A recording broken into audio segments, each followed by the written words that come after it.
Oh, yeah. The one to install worked, this is, the whole part is not done. That was 2016. And then 2018. Some on Clark, some on Penn, is where we put them, we're in that one. I think we did five. I can go check, is Tom on the intersection? I can just email him the intersection that we gave.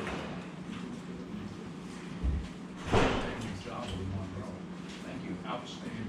And the guys did, we had a couple guys fall. I guess the more we get ready, it's just that we have to make a nice. I saw all of the ones that pulled down, and I was They like, kept how great did they order on do the world. Try to put in order. That hit home with a lot of your man.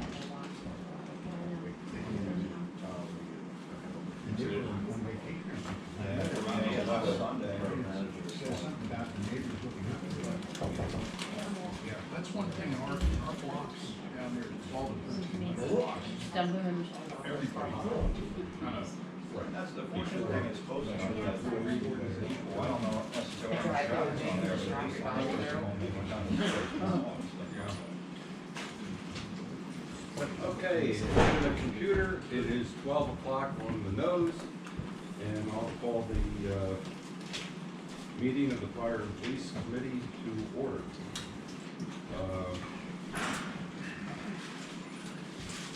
Before we start with anything, I noticed we have a recording device. May I ask who that belongs Yes. to? Yes, sir. Mine? Your name and address? Adrian Jadick. I signed in. Okay. Is that okay? Yes, is that recorder on? Yes, sir. Okay, thank you very much. Okay, before we get into public comments, we need to reorganize the committee. nominate Bill Jennings. Second, Chair. We have nomination is second. All those in favor? Aye. Opposed? So be it. Okay, next will be public comments. Anybody have any? Okay, you want to go first? It's yours. Or I can go first, whatever. I will just be very short and asking the gentleman to consider the situation at the bottom of Cardinal. To place this on the agenda, the situation is ongoing. Like I said before, there's a new fence there, and we are okay with the fence, but then we have to find some other ways to address. A mirror was proposed, maybe some signings. I mean, that intersection needs to have some markings on the pavement because people are cutting across. It's the way the study was done is not really reflecting the reality on in the field, because this is not a standard intersection. It's completely different than what the code refers to. So again, please put it on the agenda, and let's look at it either here or the other committees. Thank you very much. Thank you. We have somebody else. My name is Gregory Kopriansky. I'm talking about the same thing. And your address, sir? 41 Cardinal Road. Thank you. One second. One more. Thank you very much.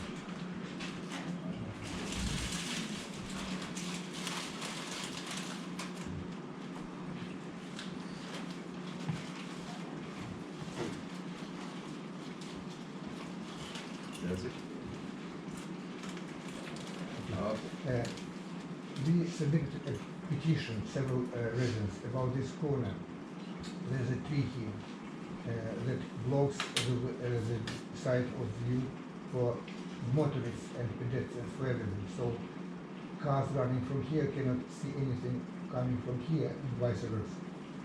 Right now, last week, the borough closed this pathway for me and my daughter to the bus stop.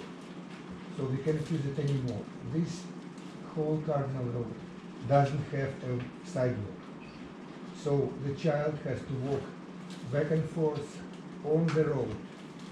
And it is more urgent now. Before we remove the tree, if we remove the tree, please consider putting a mirror on the other side. that the motorist can see what is here or here. It's very important. The child, 6-year-old child, will be on the road now because the borough closed this stretch for us. We cannot use it anymore. And the other thing, there is a stop sign that motorists cannot see coming from here. So stop ahead sign is mandatory here by the PennDOT documentation, which is in the petition we submitted last month. Thank you very much. Thank you. Any other public comments? Okay. We'll move on to fire department. Okay, for January 2020 to date, there's been 112 responses consisting of 13 fires, 53 medical or motor vehicle accidents, 7 hazardous conditions without fires, 37 alarm activations, and 2 fire police only calls. Total responses in the borough were 69, outside of the borough 43. Fire damage for the month of January was $160,000. Saved property for January was $372,000. Average turnout per incident was 5.5 personnel. We had 4 volunteer responses so far for the month of January. December, I have the December expanded report. There were 231 responses in the month of December. We had a fire loss for the month of $190,900, saved property of $2,006,743. That was for multiple fires, but in Wyomissing there's 1631 Dolphin Avenue, vehicle fire on 422, and 1 Chelkingham Drive. We gave aid 47 times, we received aid 51 times. We had 69 overlapping calls. Average dispatch to en route was 1 minute 50 seconds, and dispatch to on scene was 6 minutes 46 seconds. We gave aid to Muhlenberg Township Goodwill 4 times, Warrendale Borough 3, Western Berks Fire Department 15, Leesport 1, Greenfields Durham Township 7, West Reading 11, Kenhurst 1, and Comrue 5. I also have, I don't know if you want me to read it, I have a year-end report which should be at all your places for 2019. There'll be a more in-depth year-end report that'll probably come out with the council package for the January report for council meeting. But if anybody has any questions, let me know on report-wise. Do you anticipate any changes with Muhlenberg merging their 2 fire companies? I don't anticipate that. Well, it may warrant, a lot of the mutual aid responses that are listed here are probably Spring Township, because we run rapid intervention, which is, our job is when if they have a fire, Spring Township goes out there, and that crew is just in case something happens to a firefighter. However, they may add, the general consensus, the way we kind of run things over here is on any kind of a structure fire, we get 4 pumpers and 2 ladder trucks. Currently, right now, Muhlenberg's only running 1 ladder truck.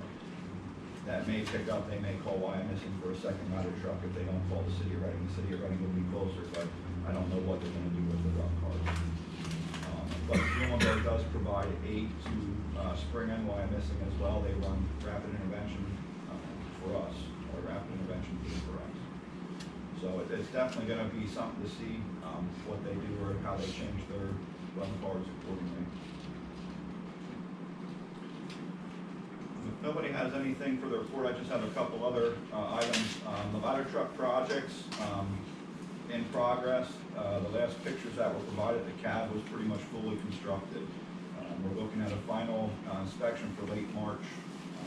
At that point, once they do final inspection, the truck will be shipped from Wisconsin to Lancaster, and then they'll do servicing and stuff like that, and any equipment mounting that's going to be needed prior to it going into service.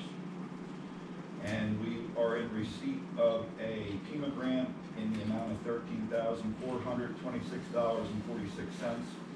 That's going to be utilized for equipment for the new ladder truck. We just completed the appropriate paperwork with the borough and everything that we need for the financial stuff. That's all I have, unless anybody has any questions for the fire department. Any other questions? Great, okay, thank you. Tony? year-end report will come in more detailed, will come in probably next month. Well, it will come next month, but you'll have it hopefully by the end of the week. For December, there were 246 incidents. Of those, 193 were transported. 114 of them were advanced life support calls. 92 of them were basic life support calls. 24 were downgrades. Again, we continue to be within our parameters of response times. Most of the patients do go to Reading Hospital. We did have tow incidents in the borough of Wyomissing of 2872 with 2,300 of those transported. We also did get a FEMA grant, which was up considerably. Was yours up considerably? That's about what it is. We're around the 13,000, 14,000. The max is 15, I guess. Yeah.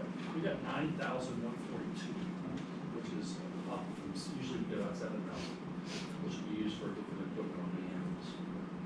Anything else is going on? Good. Very good. Any questions for Tony? Let me just backtrack one quick second. I wanted to mention the fire on Monroe. I was there pretty quick the other day to observe, and just want to say the guys did a hell of a job knocking that down before it lost the whole house very easily. So my compliments to everyone. And in addition to our public works people who got a truck out there to prevent icing on the streets from water, and so prevent slippage and so forth. So I commend them as well. Move on to the police department. Jeff. There's a couple things you can do with traffic. First one I see here is parts I drive north in Wyoming Avenue. I got some Google Maps of the area. They're like, those are duplicates, so you can just paste them down there. Melissa Miller left an email. I think it came into, I don't know what came into it first, but she wanted to talk about a stop sign at that intersection. I've driven by there many, many times. I'm very familiar with it. She's, according to her email, somebody almost hit her, but that came from somebody running a stop sign. She suggests put another stop sign in, which means she would have been stopping also. So I don't see where a stop sign would help that situation when somebody runs it. The sight line's pretty good. We've had no accidents there ever recorded. That I can see there's no accidents there. And you don't want to put a stop sign going up the hill to stop people. It was just somebody coming over the top that it didn't stop for her. It is one of our areas that we do traffic observation. I don't see the need to do anything really. Even a stop sign ahead, there's plenty of, you see it as you're coming up the hill. The only thing I can suggest is maybe talk to Jim Dab and have his guys put those reflectors on the post a little bit. But it's just a matter of enforcing, putting guys there from time to time. People will run that, and they'll do the Hollywood stops. But if you put another stop sign there, I don't see how that's gonna help anything at that intersection. So, unless anybody else has any other ideas there, we don't have any complaints. This is the only complaint I've ever received on that intersection. You can see there, those photos, it's fairly wide open. So my recommendation would be to just monitor it at this point, do nothing with it, other than I'll talk to Jim about putting a reflector on the post, make it a little shinier for people to see. The other one there, Hill and George, again, Those just, everyone in favor of just no action at this time? Yeah. just let it ride. I walk by there all the time, and I don't see the need for it. I have investigated an accident there. No, I went back as far as I could, and like, when you were working, I went through the papyrus, there's nothing there. Weren't those stone tablets? Yeah, we have the stone tablets. Thanks, Jim. Hey, no problem, I was there with you. You went to reflection attitudes like this. Yes. Yeah. The second one down there, Hill and George, we had an observation about that, but again, no accidents, and here's a picture of that also. And what they have done since is put a stop sign coming out of the Metropolitan complex there. But I don't see a reason to do anything with that at this time either. Originally, that's the one that went back to zoning, I think, it didn't belong in zoning. Well, originally we got a complaint from some residents in the Met about that, so we had TPD go look at that intersection.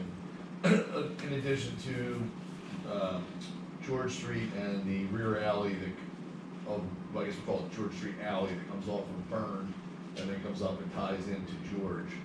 And their recommendation was because of the lack of sight distance at George and Byrne and Penn, to change George Avenue one way away from Byrne up to Hill. And then the same thing with the rear alley, have that one way from Byrne up to Hill. So there's that portion of it, and then there was also what Jeff's talking about with the Metro not having that sign in at their driveway. And there was also a recommendation that out of that study, that when Metro develops west of Hill, that parking lot, property, that they reconfigure that intersection, the driveway to that parking lot to align with Hill. So I think, the stop sign was the one topic, and the other topic was changing George and the alley to one way north. They're kind of like two separate. Two separate issues. Again, we have no accidents there, we only ever had that one complaint. As far as I know, it was only one person. George is bad, down George But, too. you know, I have no idea what making those streets one way will do. It's gonna have a domino effect somewhere. It's got to.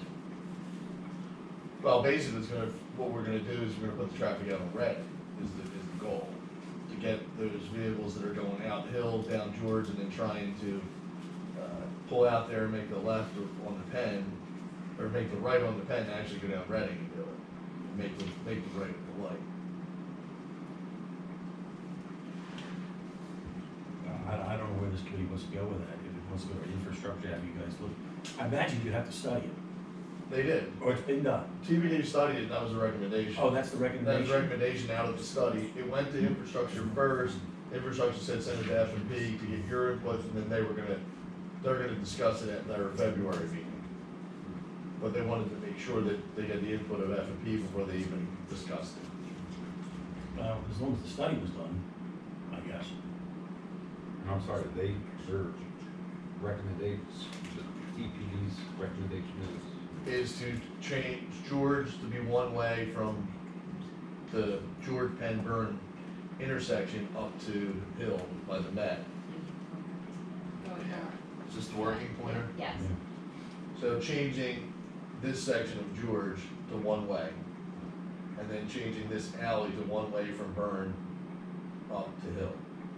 Because they're using this as a cut through. What's happened is traffic's backing up at George because they can't see to make the turn, and then people are going down the alley to avoid it and coming out on Byrne Street over there, and then going down past Russo's, backing up down there. And that's also dangerous using the alley because the alley is not one way as is, and because of that sharp turn, Like this you could 90. you could be headed west in that alley and another car could be coming in the opposite direction and you can't see anything.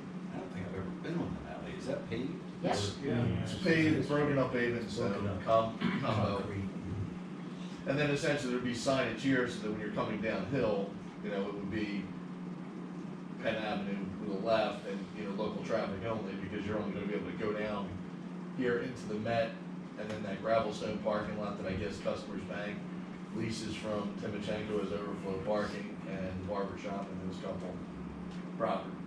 So up on Hill, it'd be posted, if people were going on Hill, it'd be posted, It'll essentially be posted here, like, do not enter, Do local not traffic only, you know, all traffic must go left. I mean, yeah, however that signage package works, but essentially this'll become a limited access two-way street for the properties that are on it.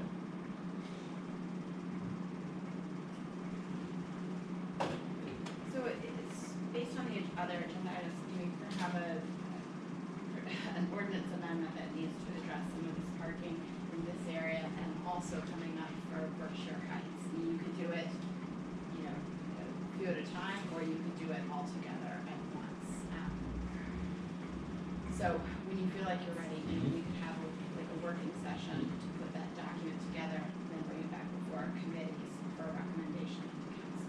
I think right now, what infrastructure is just looking for our recommendation, and then we're gonna pass it back to them, and they're gonna take it from there. It's a final. That's fine, but we'll have to just do it by, Right, but in order to sign But it, it's- yeah, yeah. Right, yeah, yeah. yeah. yeah. Entertain a motion to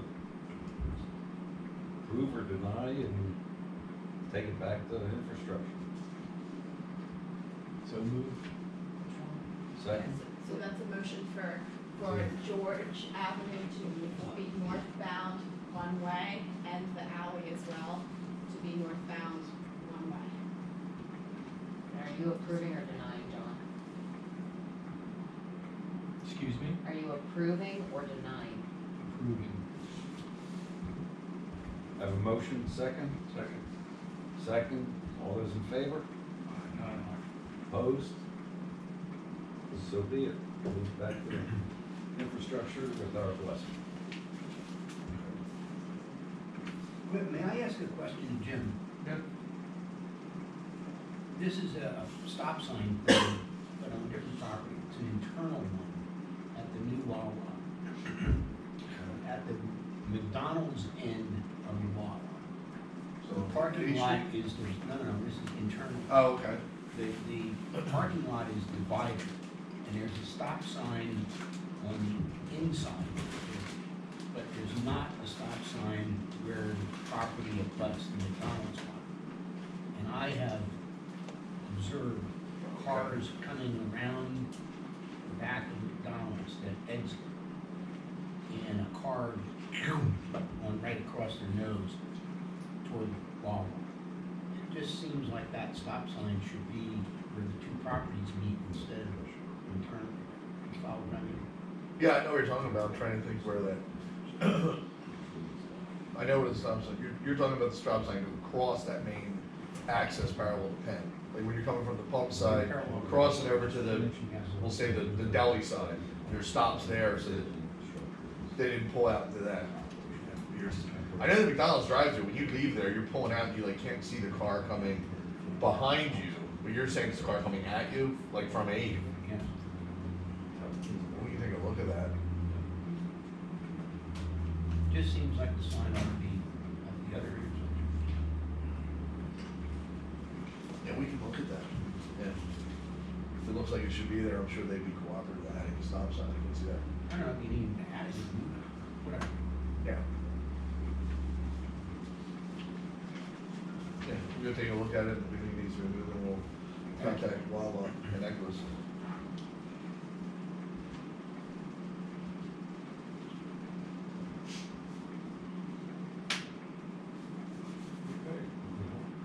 Okay, the other thing there is pedestrian safety, 1300 block of Penn. I know it's Mr. Borgia here. Yep. Okay, you wanna? You want me to just tell why I'm here and we'll try it? Yeah, yeah. Sure. My name is Greg Bosia, Bosia Engineering. We're at the corner of Penn and Forest. What brought me out was there was a lady who got hit at that intersection. It's probably been the third accident where there's probably been either somebody hurt or headed to the vehicle probably the last year and a half. So at that point, I contacted the borough to see where you guys might be at, whether it be part of your comprehensive plan or just a general streetscape for Penn to actually help facilitate traffic and make it safer for pedestrians and everybody pretty much who lives in your borough as well as everybody who's working and walking along the streets. So what I did is I met with Lieutenant Tom Lundy there and Michelle probably about a month ago and discussed some of the other options and things that we do for other municipalities that I think could help enhance Wyomissing Borough. What you see here is 5th Street in Muhlenberg. Before it was a lot like the other intersections that are signalized in your borough. But what we did is we put in the emulsion added color to that brick paver accent. So that way, from a distance, the drivers can actually see where the crossings are at the intersections. as they would approach. It helps slow the speeds and make people more aware for drivers. It works out pretty well. It is PennDOT approved, so, Penn Street, I do believe is PennDOT state road here in your borough, so it's something that you could use for your crossings. Approximately what's the cost? Probably about $15,000 to $20,000 an intersection, because you actually have to put in brand new paving in order to get it to work, and it's flush, so it's no impact for your slow bus. Keep in mind though, if we're gonna do phase streetscape improvements on Penn Avenue, this could be part of that. Here, this is in Chatham on Route 41. There, they had some speed problems going into their town, and you can see that they put a little buffer island to separate and slow down vehicles entering, because on both sides of that area, people pretty much go 45 to 50 miles an hour, and they're trying to really slow it down to the speed limit of 35 miles per hour in their borough. What they also were able to use was warning sign ahead. They decided to put them overhead with the flashing, alternating yellow beacons with the posted speed limit. So pretty much as you look at it, and I believe Lieutenant Endy had prepared some speed information with Wyomissing Forest there along Penn, where it's posted in the very beginning at 40, and the motors were going 45, maybe it's the 85th percentile speed, but they were still going 42 inside the 30, pretty much there in front of Do-Si-Do. So you can see that they're not really slowing down on Penn, even though the speed limit signs have changed. So you pretty much do need to do something different than just adding speed limit signs in order to really try to get your speeds in alignment with the types of uses that you have along Penn. I'm fortunate enough, I don't really need to walk out there much myself, but I see all the people walking back and forth with Do-Si-Do. You have a lot of people there by Rob with young kids all the time. And they're getting in and out of their cars regularly. I don't know that this is something you'd entertain, but with trying to keep parking, and if you were trying to get bikeways with your comprehensive plan, this is something that was done in Pottstown, where they had the back-end parking. I think the parking works pretty well. I think it gives a good buffer for the bicycle users and enthusiasts. It probably does create a couple more U-turns for people to find their parking in the main line of the street, that they don't always, make full turns at intersections in order to back into parking spots.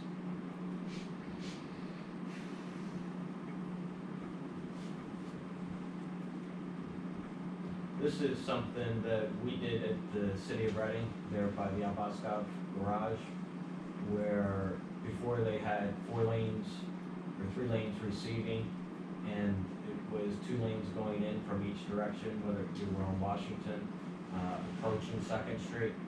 So we reduced the pedestrian crossing using bulbs, is our technical term for them. So we brought the sidewalks in by bulbing the sidewalks closer together. So we took what was about 77 feet, we made it 44 feet, and kept the timings the same. So we enhanced the throughput for the IMAX, so that when people are going in and out, that it's a lot safer for the pedestrians. And bulb outs could certainly be something that could be used along Penn, because you have parking already on both sides. You could reduce the pedestrian crossing times, make it safer for them. It also makes it more identifiable for the mowers. Are those pavers also? That's a different type of emulsion, where that's the City of Reading's defined look that they want to have. But is that what Seeking Spring put in? Yes. And they were gonna let us know how it held up through last winter. I drive that every day and it's held up How's perfectly it work? fine. It looks fine. I'll take a picture of it tonight on the morning. Yeah, it's called XD-Scapes, is the maker. If you're looking for a little older version of that, it was done in Lansdale, like 3 or 4 years ago. Also what Wawa put in, the sidewalk areas along Penn Avenue where the new curb cut and driveways were put in for Wawa. To identify the walking space for pedestrians, they put that in down there as well.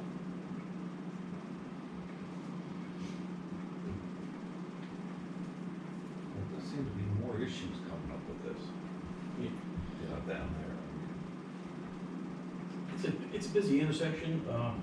We had, Sergeant Purcell did some speed down there, some checks.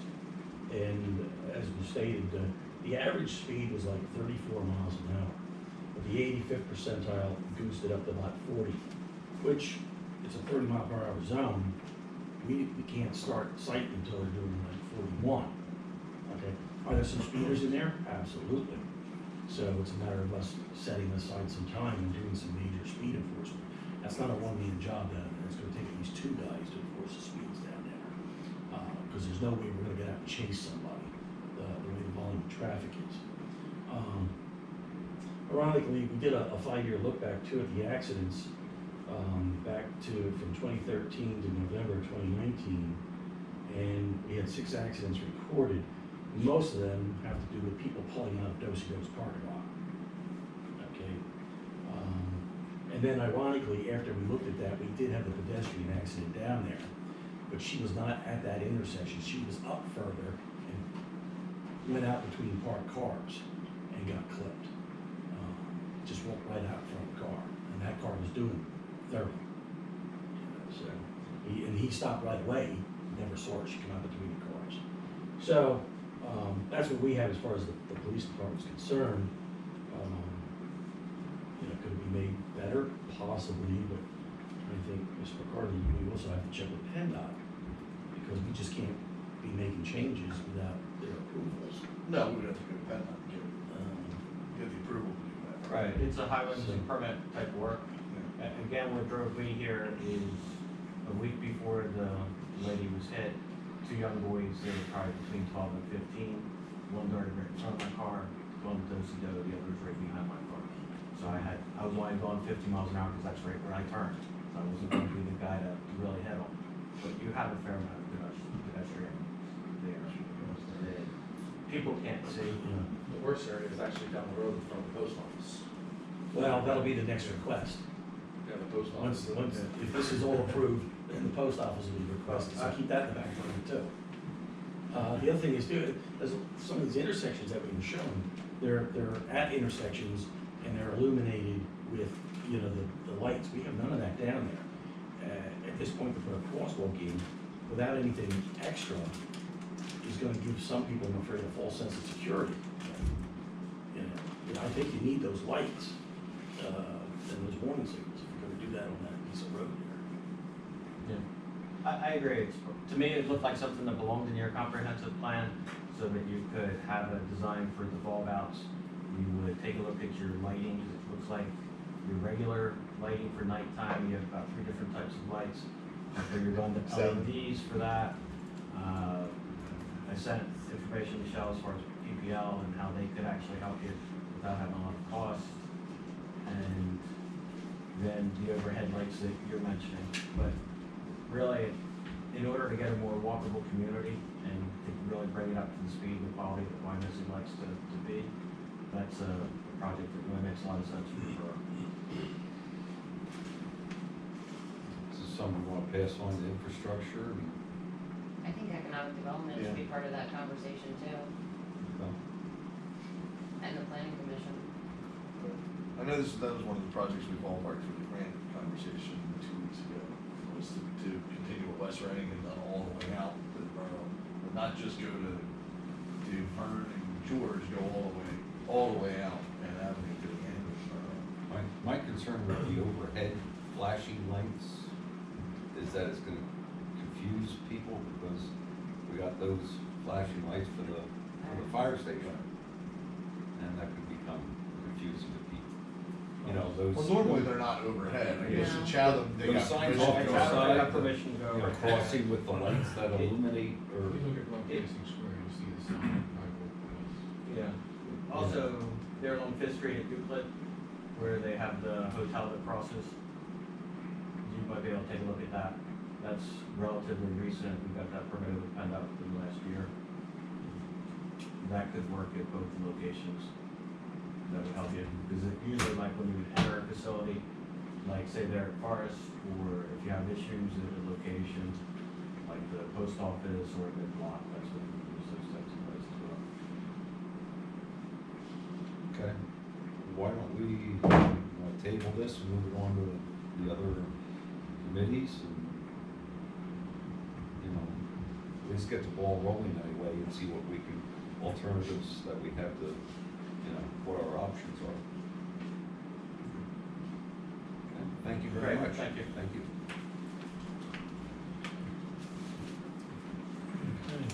I got a couple other things here that aren't on the police agenda, but I just wanted to bring to your attention. The one was the parking at Lowers Lane, where they were parking too close to Cambridge Avenue. The bus drivers in particular, they park their personal cars on Lowers, and they get their buses for the morning and afternoon bus run. They were parking too close to Cambridge. That came to our attention via Dr. Sutherland. And we asked the school to assist us in getting some cooperation and worked for a little bit, and then we had the holiday break, and I guess we forgot about everything during the holiday break, and then it kicked in again. We went down, I took pictures of the intersection, I sent them to the other problem was their transportation director changed in the interim. So we sent them photographs of where we'd like them to park, and at this point, it's all quiet on the Western Front. The guys are checking while the buses are out on their routes, and there's cars parked on Bowers Lane, but they're not up at that intersection. They're down further on the lane on both sides. So we were concerned, the concern was the intersection not being able to see. And at this point, it seems to be okay. Don't know if anybody has any other questions on that. We still are monitoring that. The State Hill Road and Greenwood Mall. That crops up every now and then. I don't know if anybody else, I don't know if anybody else got an email, but a resident up there, Paul Cone, he was interested in seeing if we could put that protected left going north on State Hill Road to go into Greenwood Mall. That has been historically bantered back and forth for ages, and I went back and looked at my records, and I found that the state did conduct a review of that back in 2010. And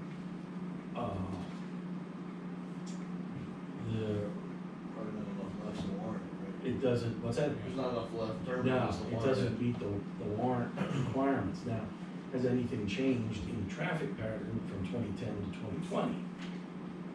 You know? I wouldn't think lefts at Greenwood would, you can have less lefts than the mall. Yeah. Because the mall's Mm. half the mall. The same amount of lefts going into That's the a great one Greenwood that you had change. before. You need a lot of lefts to warrant a dedicated Yeah. advanced left turn. And I think you need everyone in Greenwood Mall coming in at the same time. yeah, To get it. but it's not, it'd be a major reconfiguration too, Right. Oh, yeah. of that area. So I'll get back to them and let them know it was discussed, but unless this committee wants it to go further, then you'd have to have do a study. For what it's worth, I've been harassing Alan Piper at County Planning about fixing State Hill Road, particularly the bottleneck from Woodland up to where you run into Starbucks. He tells me that their latest plans are that it is now on the official list for the first 4 years of the next 12-year thing. But it is from Penn Avenue to Colony Drive. So it catches just the end of Spring Township here. So there could be some help coming there. He has not, I asked him if I could get copies. There are no drawings at this point of exactly what they're planning. Which is what's amazing, that it's supposed to be on the 4-year plan. Yeah, I thought so too. Because just all the clearances take years. But hopefully there's gonna be some food coming What's the cause of the bulk of the accidents we're having? People coming south on State Hill, making a left into the mall, and people on that far right-hand turn. Trying to jump out. Well, no, they're going up to the intersection. And not turning into the mall, they're going straight up to the intersection. And the Good Samaritans have waited for these people to make a left a lot of times. I'll go right ahead because they're stopped. That lane of traffic is stopped, but this lane keeps on moving. And then somebody waves them in, and then that's how we get them. Or they're running into each other. They're not anticipating, they bang. You get the rear enders there too. Or they drive out on the wrong side of the divided entrance. Yeah, I've seen that they've 3 done that. times last year. The person's sitting on the wrong side of the meeting at the light, Yeah. blocking the lane in to go out. Oh, Yeah. The one day I was going out and they were like, I was trying to tell them, like, how can, she's like, you're gonna get killed, just go. Yeah. Okay. That, Stony Hill. Some of you may have seen this in the ACs, goes back now to November. We had an incident over at Longhorn Steakhouse where a woman had a cardiac incident and, she was resuscitated, or CPR was applied by patrons, and our guy shows up with an AED and gets her kind of kick-started, and she makes it to the hospital and survives. At council, I'd like to recognize one of the Good Samaritans. You probably know her, Tom, Michelle Whitmore, Ronnie's wife, Oh, yeah. from way back when. Yeah. Yeah, she was one of them. She was one of the Good Samaritans. I have a call into the other two, but I haven't heard back from them. But there could be a possibility of 3 people I'd like to recognize at council for that life-saving. So that was a story in the newspaper just recently also. Yes. They were distant family members. Yeah, it was ironic how they met. They didn't know each other. They kind of went their separate ways after the incident. And in idle chit-chat, they found out that they knew one another somehow. One lady was also a nurse at Reading Hospital. She was honored over at Reading Oh, Hospital. was she? Okay, she didn't get back to She you. was 6 months pregnant. Mm-hmm. That's why she might not be getting back to you, because she's probably had to get one. No, Yeah, it could be. but no, she was 6 months pregnant. She was doing CPR. So. Yeah, so there was 3 people, but Michelle will be here for sure, so I have to recognize her. Put that on there, get a picture and move on.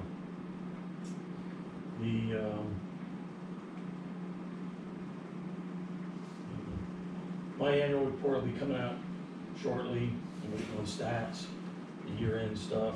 February 17th is the date to have the 2 new police officers be sworn in, getting things geared up for them, passing all the ancillary conditions they have to do. We're ready to bring them on board on the 17th.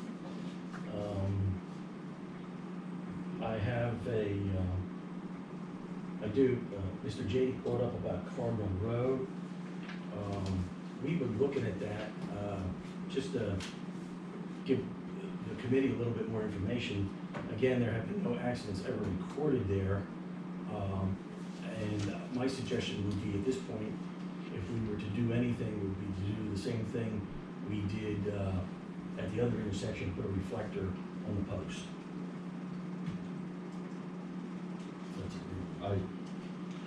Let's do that. Infrastructure did contact me. They had, the arborist examine, the tree in question, and in fact, that tree is not diseased. It's healthy, and, it's not, there's no obstruction at all at this time. We can police it when, things start growing again, but at this time, I think if we put the reflective tape on the stop sign there and we move on.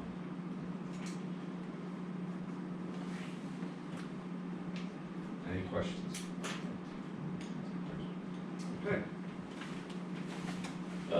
And one last thing I got here, this is more internal. I talked to the mayor about this, and he said to bring it up here. We were kind of looking at doing this. In fact, I'd like to do this. Back in December, the Reading Eagle posted that they were having trouble hiring, getting candidates. And that has kind of affected us in this last round. We had about 30 people apply to be a police officer. police work is not attractive to millennials anymore. They see what goes on in the paper, they want no parts and parcel of doing it, and we need to attract candidates. It's gotten to the point where the younger generation has engaged in certain behaviors that have to now be overlooked in order to hire them. So if you have disorderly, or you have alcohol arrest, or you have disorderly conducts, that doesn't preclude you from getting a job with the Wyomissing Police Department. As years have gone on, the people that we've brought on are very intelligent. We make them, they have to have a degree. This is the generation that has been taught to question authority, okay? And they're not content to follow, as in the old days with Tom and myself, when you were told to do something, you did it, and you didn't ask a question. They ask questions, and they want to know the reasons behind what we do. So in order to attract, or make the job more attractive, there are certain things that we look at to relax. Case in point, the tattoo policy we had years ago, no tattoos. That's going by the way of the dodo. I mean, these kids are coming out all tatted up. And unless there's something that is absolutely racist or derogatory or something, there's not a whole heck of a lot you can do about it. And so what's my point? The point is, we did 2 years of a fundraiser where it was a No Shave November.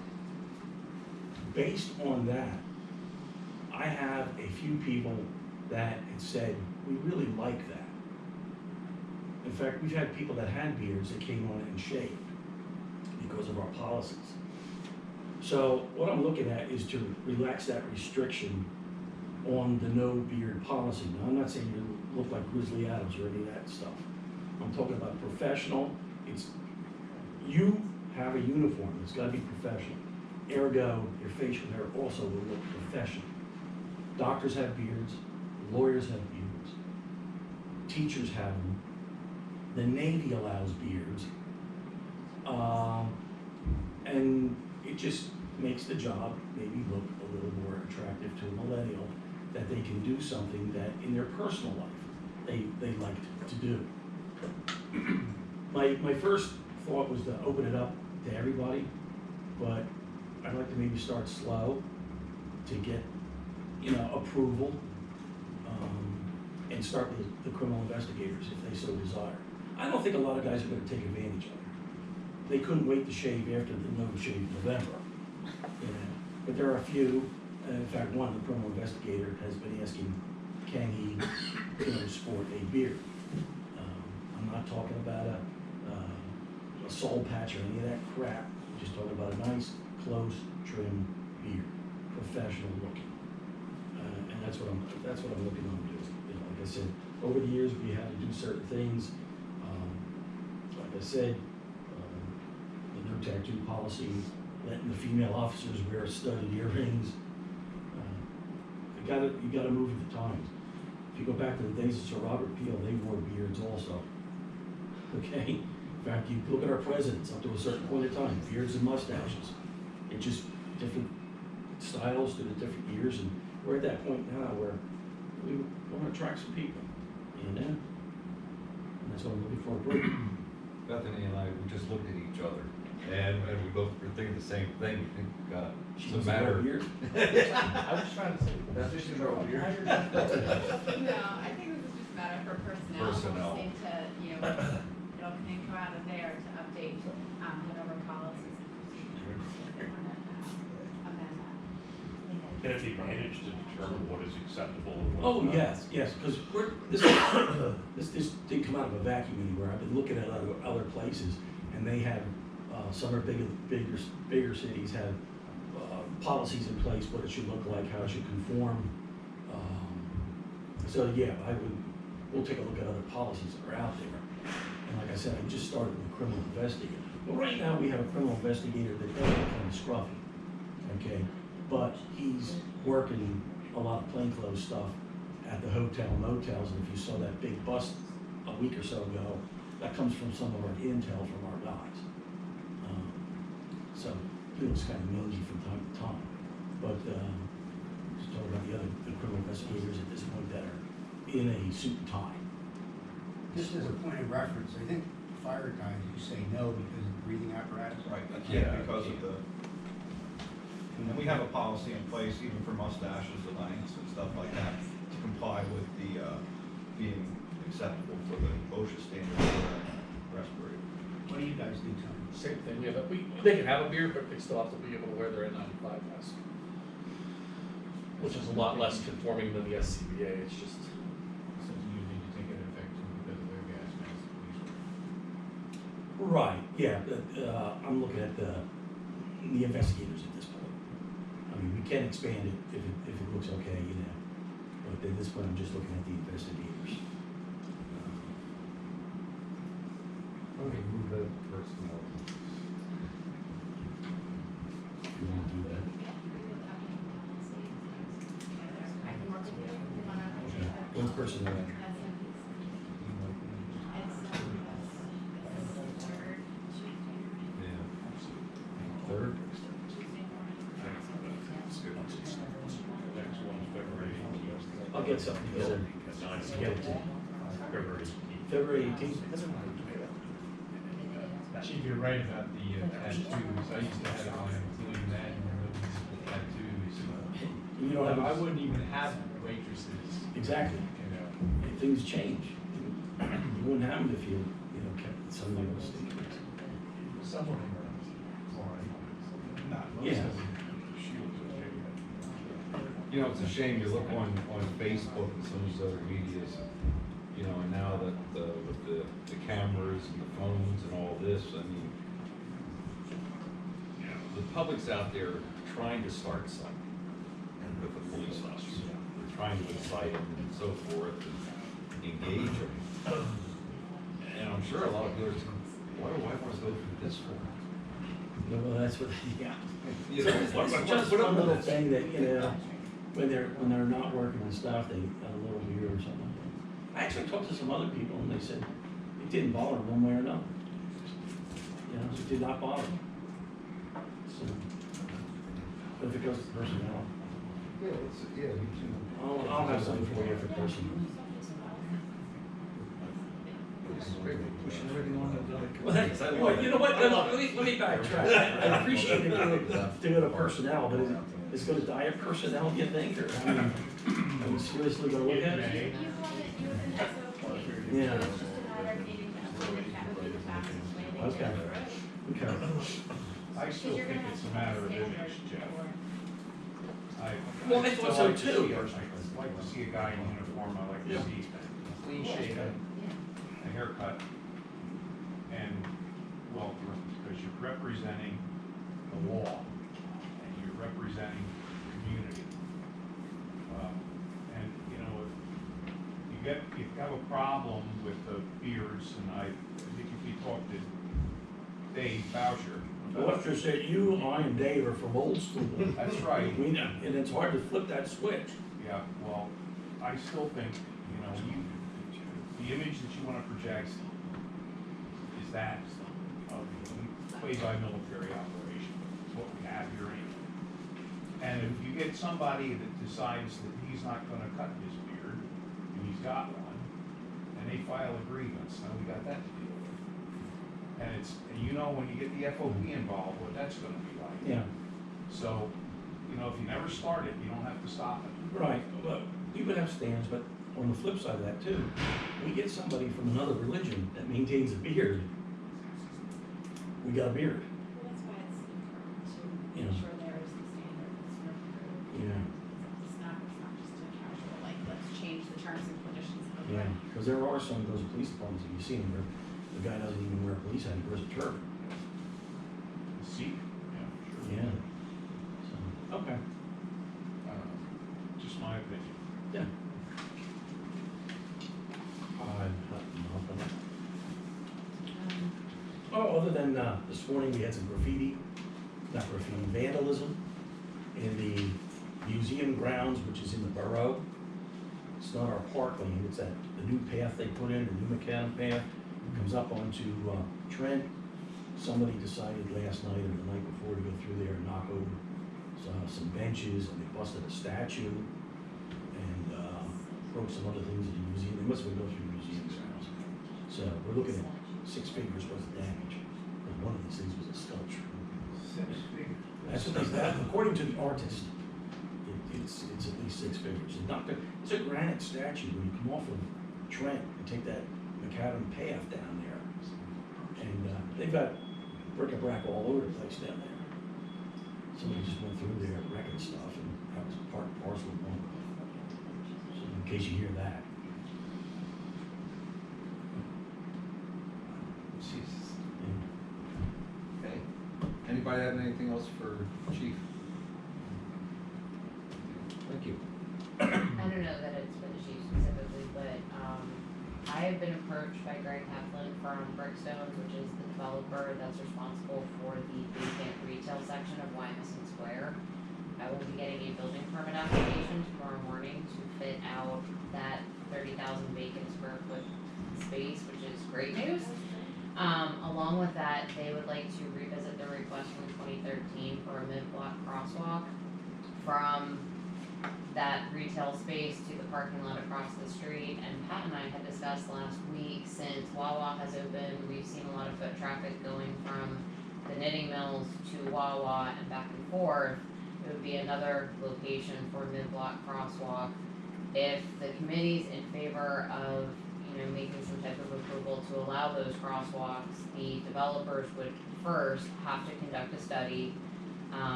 That was one of the conditions of the approval back in 2013. They would hire a traffic engineer to conduct a study to come out and look at the appropriate place to put the crosswalk, all of the treatments that go along with it. We are going to be repaving the 800 block of Hill Avenue this year, so it would be the perfect time to do it in conjunction with that project. And the developer would be responsible for all costs, so. Now, we talked now a lot today about crosswalks. And are we gonna have a say what the crosswalks look like? Yes, it's our street, so. So like the infrastructure and the others, they need to come up with this is gonna be the Wyomissing design of a crosswalk, basically. Yeah, if you wanna do something other than just white parallel lines, we should adopt a standard crosswalk in the Agreed. borough, and any crosswalk constructed, whether by us or a developer, has to meet that detail, cross-section, color, everything. At those two locations at this point, I think what Mr. Bozier showed us Yes, would be I'm not a fan of crosswalks in mid-block. But No. if you're doing something that is radical compared to what we've done before, and maybe you have to push a button to get a blinker going, then I don't see a problem Well, with that. when Wawa came through, the planning commission didn't want a mid-block crosswalk. There was a lot of discussion about that at that Good time. idea. But, I mean, for all intents and purposes, the people are using a mid-block crosswalk now, so the idea is we make it don't as have safe as it, you're possible. right. Right, so the fact that they're just doing it, let's try and make it safer for people that are gonna do it. Make it as safe as you can, because again, I don't wanna create that false sense of security. Right. Don't you have to go to the corners there? There's that brick wall with the iron fence on top. Can't you just, you can only get there from. Well, No, there's an opening. There's openings in the middle. Right in front of Tower Right. Hill's IT department. Well, you Right. could have given them tentative approval on that if they were gonna put a food store in there. Because the parking would be on Hill Avenue and they'd have to walk across the street to go to the store. The tentative approval was that they had to, for them to do it, but they had to do the study first. So Right. they never did the study because they didn't have tenants, But obviously we they had never given had them a tenants. blessing on that. Yeah, but because that was 7 years ago, Yeah. actually. One of the other things, just so the fire and police committee is aware of it, at some point in the next month or two, I'm going to be introducing to Economic Development and Planning Commission a potential resolution to adopt a complete streets policy, which then takes into consideration all types of pedestrian, bicycle, ADA, vehicular traffic that could be going through an intersection at any point in time, so they're all accounted for. And that then becomes part of any spec or project we put out to bid, that has to be incorporated into the design and implementation. So at this point, you're just looking for recommendation to allow a mid-block crosswalk in the 800 and 900 blocks of Hill Avenue, and, you know, an okay to the developer to go back and do the appropriate study. Somebody like to make that motion? I'll make that. I will. I'll second We have a motion and a second, all those in favor? Opposed? So be it. Thank you. Where are they putting in the 30,000 square foot? So between where Brickstone's restaurant is, all the way down to the shared private driveway between the Met and Wyomissing Square Apartments, on the first floor is 30,000 square feet of vacant retail space. That's going to be broken up into multiple individual tenants. Multiple. That's great.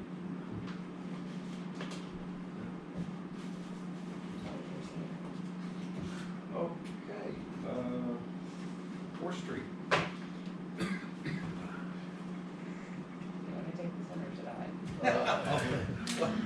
Well, everything on 4th Street's going well, except we got word from our grant funder Colleen last week that if we get the MTF funding, we have to go through the PennDOT environmental clearances for the project, which essentially would mean there'd be no way it would be built this year.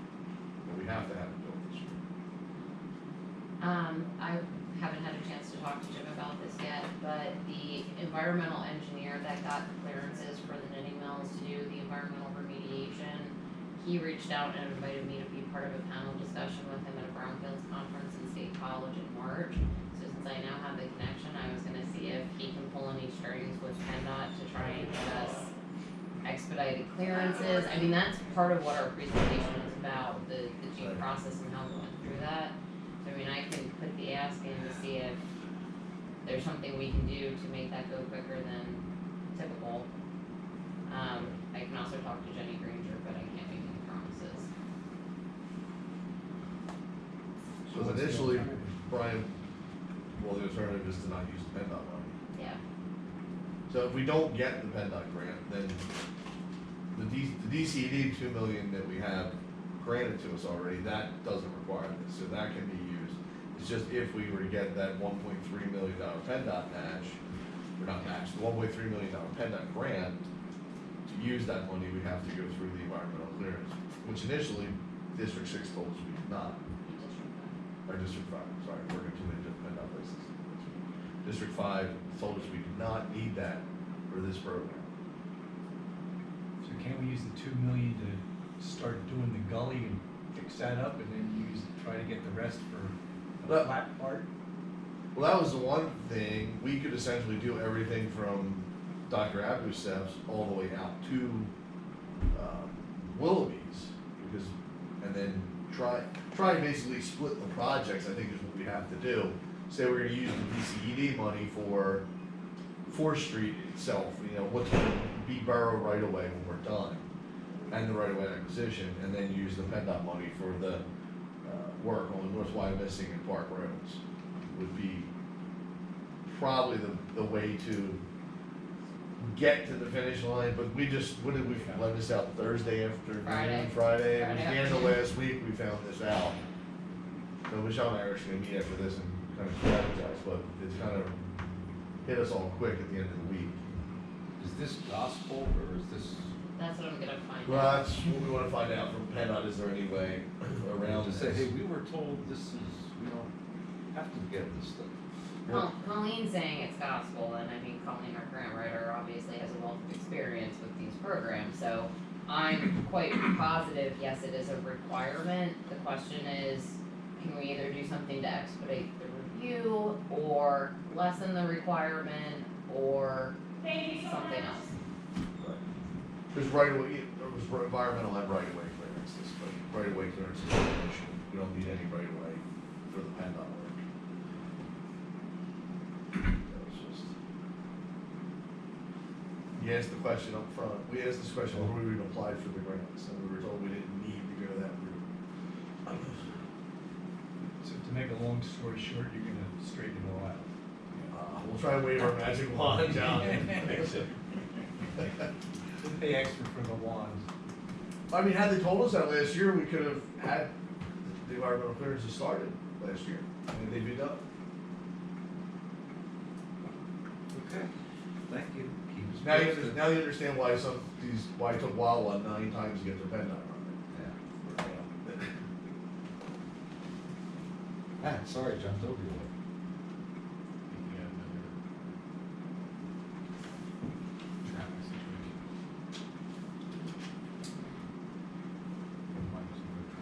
Northwell, yeah. So what's come out of all the traffic studies and works that's been done as part of the 4th Street project is we're restriping all the lanes on Park Road to actually right size that. There's some really wide left turn lanes.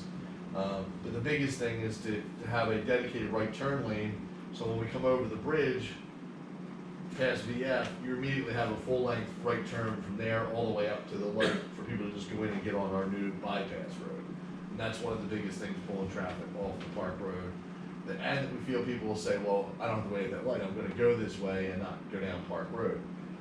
As we do all that, all the lanes get right sized back to 12 feet, which is the PennDOT standard. Currently, the lane in front of TGI Fridays is 19 feet wide, and tractor trailers are not currently allowed to go across Park Road up North Wyomissing Boulevard. They have to make a left on Park, and then make a right on Van Reed Friendly's. Somebody sells ice cream and sandwiches. Friendly's.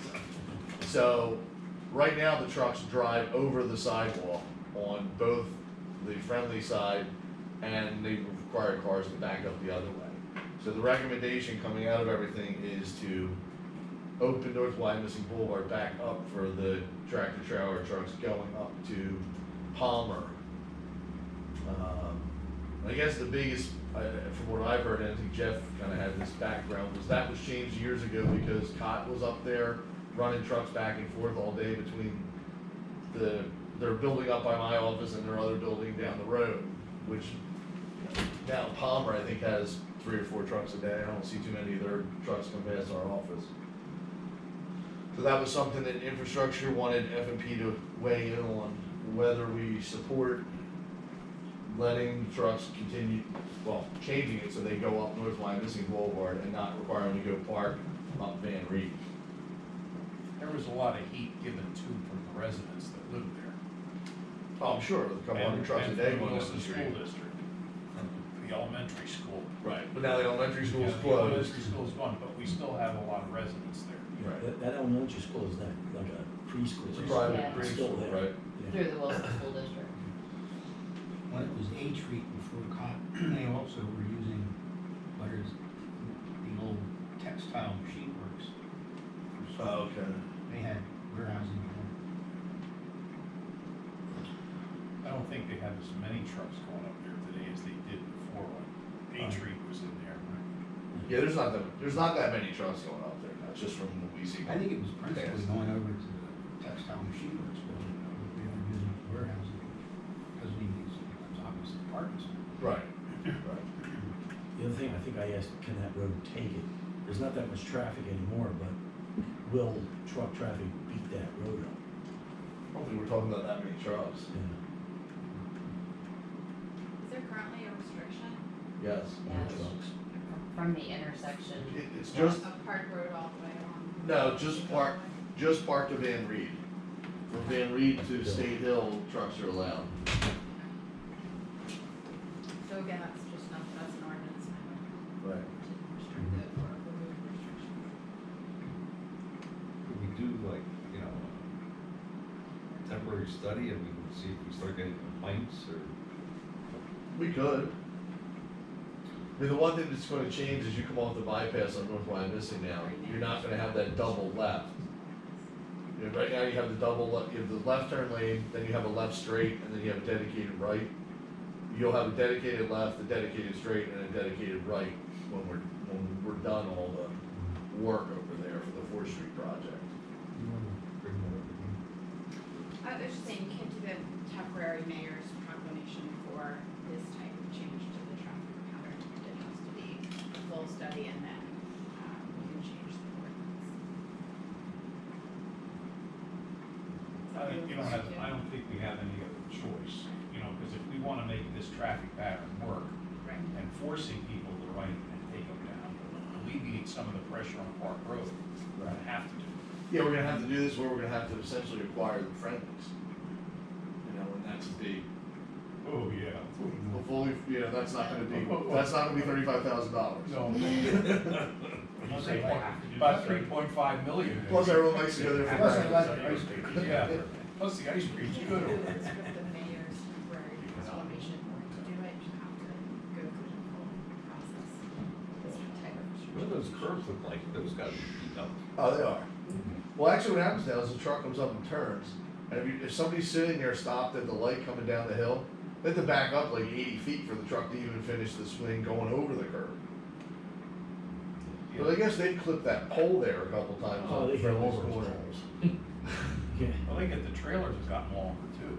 Yeah. They're using 55 footers. Well, there's only like a 10-foot curb I know, radius it's there on that corner. That's not much. It would be easier for trucks to go right up through North Wyomissing. Yeah. That only makes sense for the trucks.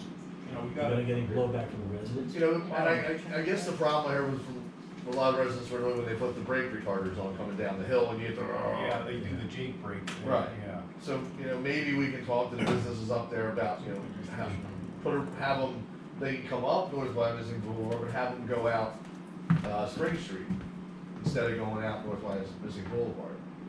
And I think a lot of them do. Yeah. I think the little, SFS does, they use, they probably go out either Spring or State yeah, Hill. they do, they grab the bypass and go that way. But I would think if you just have them, you know, exiting, because they're in the Jake break going down past the hospital and Kinsley's little industrial park, it's not bothering anybody.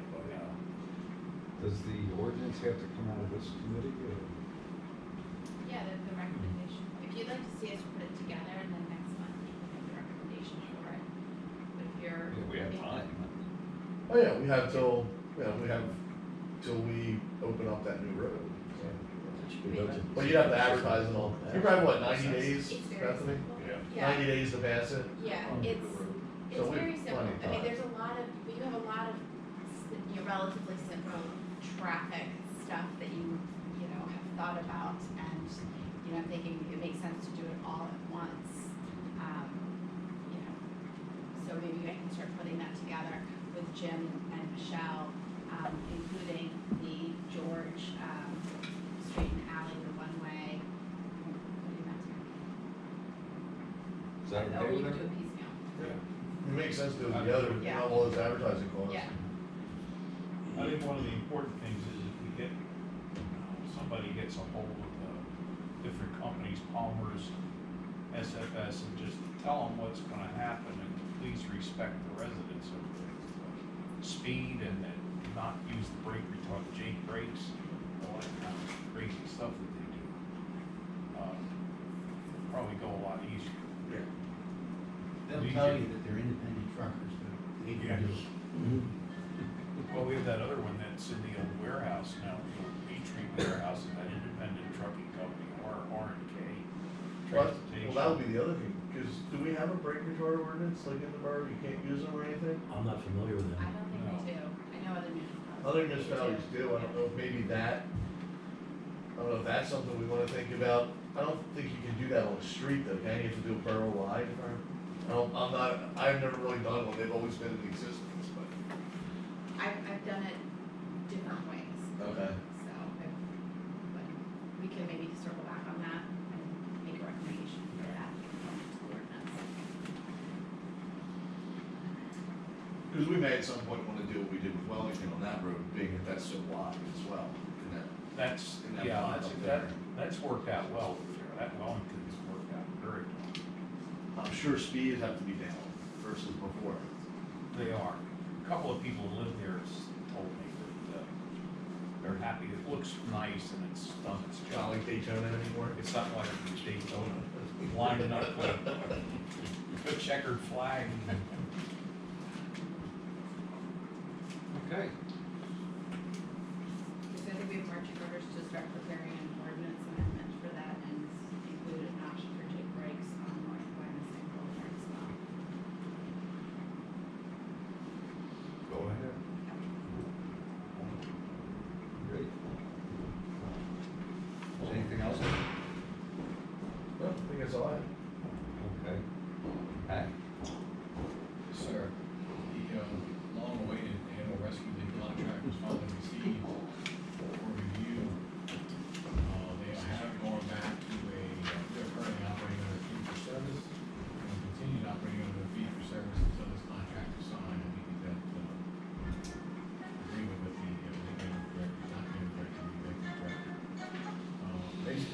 show, they have a $2 per capita and a $1 per capita. $2 per capita, I think it's not for us. The dollar per capita means we go to contact animal rescue after hours for emergency type situation, which is pretty much what we do based on the information the chief has given me over the past year. Our time for calling up an emergency situation after hours is pretty unique, what I can see. So with that said, they have $1 per capita. Our current census, by 2010 census, 10,461. So to provide total animal control services, which would take us off the fee-for-service program, would be $10,461. And with that, we no longer track. They provide all animal services, boarding, some yards, spay and neuter clinics, and so forth. My recommendation at this point in time would be to proceed with the $1 per capita census contract, animal control contract, which will, their budget, $10,040. What was last year's expenditure? 61. $6,100. So does this 10 grand include the $2,500 donation previously made? No, it's not required for donation. So we don't do that. Correct. $10,000. And is it a literally per capita or is it per household? Per capita, I tried to swing the I mean, that's household. ridiculous, isn't it? That if you have a couple with 2 kids, that's $4 in one house. I expressed that, I expressed it to Center for Excellence, I expressed it to all these contract negotiations we're talking to. This is just it's an animal, I mean, really, it really is an animal we're trying to deal with. No pun intended for the animals and the dogs, but, if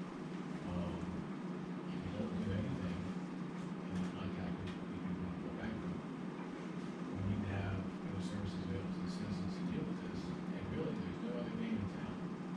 There's some places that don't have animal sanctuaries, posted up on Facebook, that requires our police officers to handle these animals, transport them to Albany, transport them to Landon. I don't think it's the best use for our police officers, nor should they be subjected to, putting a dog in the back of a police car and transporting it. That's not what a police officer should do. But if the fee for service then costs us $6,100, why don't we just stay with that? Because it's not authorized. No, they're not offering that. No, sir. It's $1 or $2 per capita.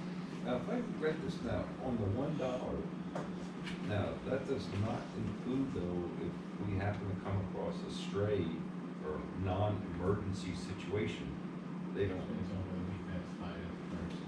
Anytime a police officer or somebody comes across an animal, needs ARL, that's an emergency. Perfect, so it's creative writing, Correct. beautiful, I love it. So you give $6,100 plus $2,500 donation? Or just $2,500 included? Fee for service is $6,100 with that. And then you gave a $2,500 donation? Those are it used to all be donation per municipality, and then a year ago, like in December of, like 14 months ago, they just sent everyone a bill, like, here's what you're gonna, like, I know Kennersburg, and it said, we'll be $26,000 based on the number of cats that were, and animals we picked up. Versus they were doing like a $2,500 donation like the borough was, and everyone's gonna go crazy.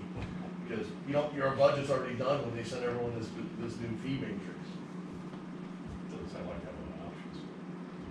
The only other option would be, is once the Humane Society is keep with their build out and getting back in line, there's potential they may get back in line again for services, but that's not guaranteed. It's just a one-year contract. Yes, sir.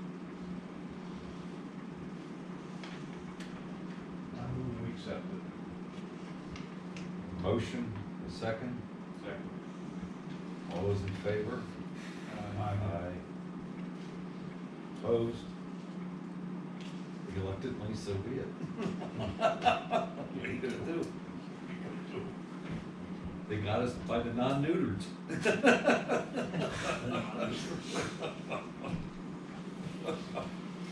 It's not the most fun dealing with injured animals. Oh, that's true. And you get one of vicious dogs, it's ugly. Yeah, very true. Anybody have anything else? I just got one thing on the DCED study. Last personnel committee meeting, we presented information on the DCED, our committee economic police study. They perform management studies, regional police studies, and manpower studies. The studies are provided at free cost. I have requested DCED send us a sample copy of a manpower and management report. I'm yet to receive that back from them, so I'll keep the committee advised. They're fee neutral for jurisdictions. That one you said, that was interesting, what you had said, that was what you did pick through one. Yeah, completed in 2009. Especially the West Reading. Yeah. Page 141.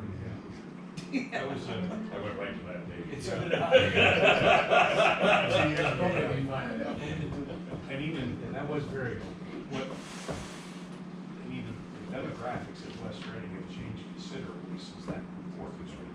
It is like going to That's sleep a at lot different towns. Plus, the salaries were interesting as well. I thought. Oh, yeah.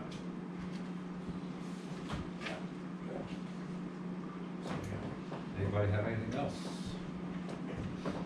The moral of the story is government ain't cheap. If not, stand adjourned. Thank you. We're not the only ones that are. One of my friends, his son is a police officer in New Jersey.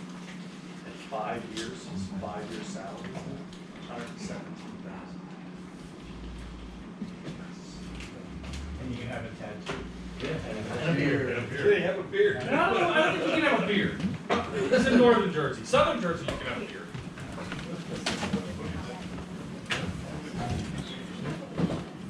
Yeah.